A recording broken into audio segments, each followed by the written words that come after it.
Welcome to another Monday morning quickie, Badger fam. And, you know, in my neck of the woods anyway, the leaves are turning and the air's got this, crisp edge to it. And you know what? I need to turn my light on as well because there we go. The sun's in a different place in the sky. And, you know, perhaps your coffee tastes like possibility, perhaps, right? And today I'm not just talking about patience. I want to talk about reclaiming it, right? Because patience isn't passive. It's gritty and it's layered and sometimes it can feel a bit chaotic and you know all the things, right? All the emotions. And it's the daily tending that turns that buried seed into a whole damn forest of possibilities and opportunities. So let's roll into this fabulous week. God, is it the second week of October 13th?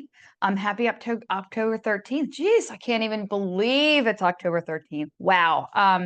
But roll in with, perhaps it's muddy boots or, messy journals and a mindset that knows that the fruit is coming. And first, though, we need to plant. So, the day you plant your seed, we need to remember is the day that you don't, necessarily, you aren't gonna mac on the fruit, right? There's an African proverb that I like that actually is how this episode came about today. And it hits like getting a truth serum, like Verity serum, right? From Harry Potter. The day you plant the seed is not the day you eat the fruit. And it's not just poetic. It's a call to action and it's a reminder that growth isn't instant and that patience isn't about wanting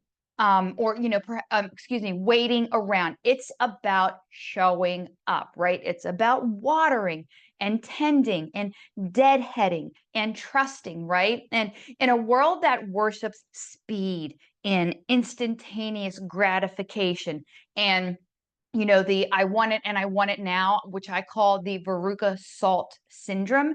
It's overnight success, 30-day transformations, viral everything, this and that, 6-week challenge, 12-week challenge, da da da da da.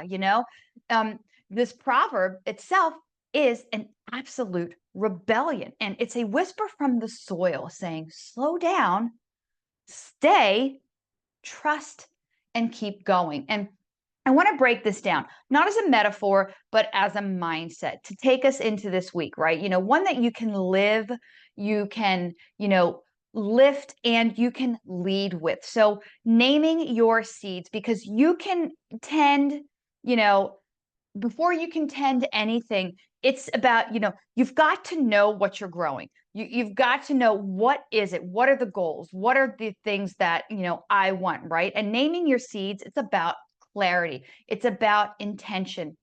And it's about saying that, this is what I'm planting and this is what I'm building and this is what I'm becoming. So whether it's launching a new program or deepening your mindset rituals or, reevaluating your life and your relationships and how you move through it or reclaiming your body after burnout, right? Name it, write it down, speak it out loud, tattoo it on your damn soul, right? So here's something that you could try. What are you planting this season? And what does it look like in 6 months? And then what does it feel like in your body when it's blooming? What does that process of growing feel like to you? And naming your seeds, it gives you a compass and it turns vague hope into a, clear direction. So watering the habits, right? So seeds don't grow just because you stare at them or talk to them or be like, would you please grow? They grow because you water them, right?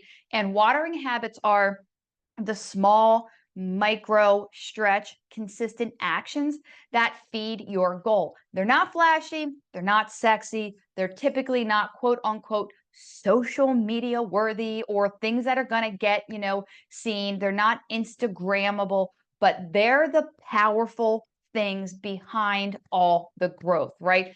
Think about like 10 minutes of writing every morning, or perhaps it's one walk in the woods each week, or a weekly check-in with your creative crew, right? Logging your lifts, even when they feel meh, like it's like, but it gives you data. It gives you things to look back, right? And these habits, think of them like your irrigation system. They keep the soil moist and the roots are being fed and your momentum stays alive. Now, a pro tip that I love to utilize here is make your watering habits ritualized, right?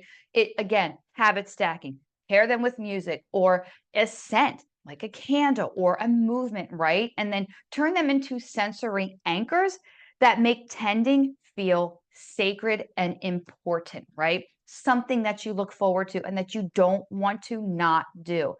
Celebrate the sprouts. When you start to see those little shoots come up through the ground, progress doesn't always look like a harvest is happening instantaneously, right? Sometimes it's just it's those tiny little shoots that poke through the dirt. Think about when I always, for me, think right away.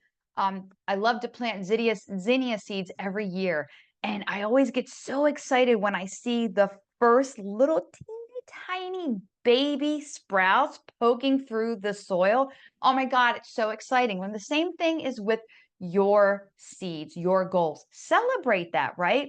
Sprouts are the early signs that your tending is working. Maybe it's a new subscriber or a DM from somebody who felt seen, or maybe it's a workout that felt less like punishment and more like play, or a connection with somebody in your life, or just anything that gives you that excitement. Celebrate that, right? Because too often what happens is we ignore sprouts because they're not the full fruit that we have envisioned happening right away.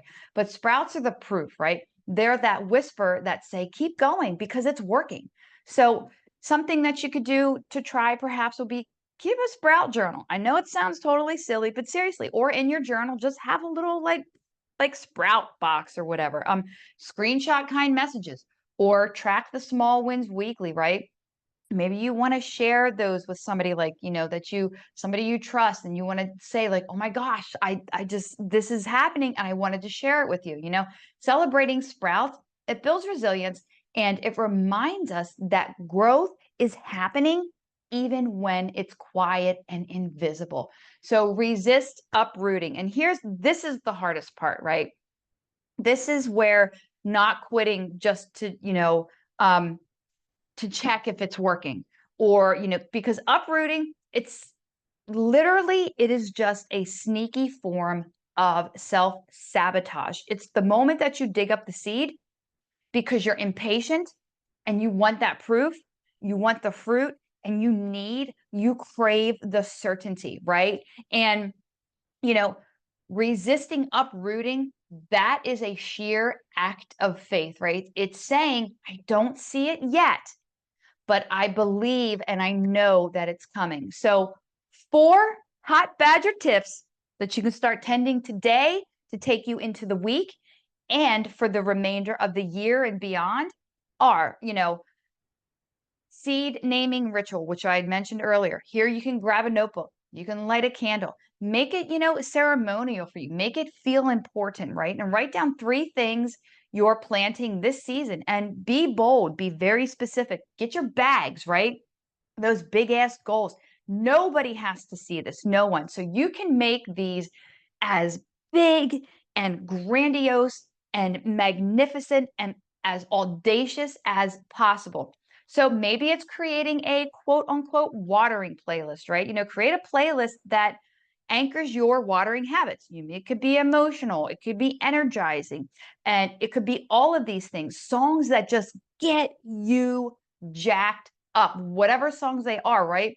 And it's yours and yours alone. You are not making it. Don't think about anybody else. This is unmistakably yours. So let it become the soundtrack to your growth. Sprout snapshots. And this could be, you could start a little photo album in your phone, or create a folder where you're just collecting little visual proofs of progress, right? It could be screenshots, it could be a journal entry for a specific day. Sweaty selfies. I do that shit all the time, right? Whatever feels real, whatever feels you. It's for you and you alone, right? Uprooting check-in, pick a friend, a coach, community, somebody you trust, whoever that you can call, and they're going to hold your feet to the fire. They're going to hold you accountable. They're going to give you feedback when you're tempted to quit, right? And it could be a ritual like, hey, I'm feeling shaky, and I just really would love feedback on reminding me why I planted this, why I set this goal, why I am taking this opportunity, right? Because real talk, patience is grit in motion. And let's be clear, patience, it isn't passive, and it's not sitting around, and it's not waiting for the universe to just come over and deliver it into your lap like, whatever. Patience is grit in motion. It is emotion. It is, you know, action, energy in motion. It's the daily tending. It's the quiet belief. It's the knowing deep down in your soul, the refusal to quit. And it's showing up when nobody's watching, right? That's the biggest thing. This isn't about making it, so it's Instagrammable, or you can be like, a look at what I did. It's all of the stuff behind the scenes, right? It's trusting the process, and it's knowing that fruit takes time, and that the soil is doing sacred work beneath the surface. So if you're in a season of planting, tending, or waiting, this is your reminder that you're not behind and you are not failing. You're growing, right? So, all right, my Badger fam, this is a wrap. Let's all just take a deep collective breath in and exhale, and just for a minute imagine that you're sitting in the woods or your favorite place. Maybe it's the beach, right? Wherever it is, and you've got coffee steaming in your hand, or perhaps it's tea, or whatever it is you like, and the garden's quiet, or wherever you are, but it's still alive, right?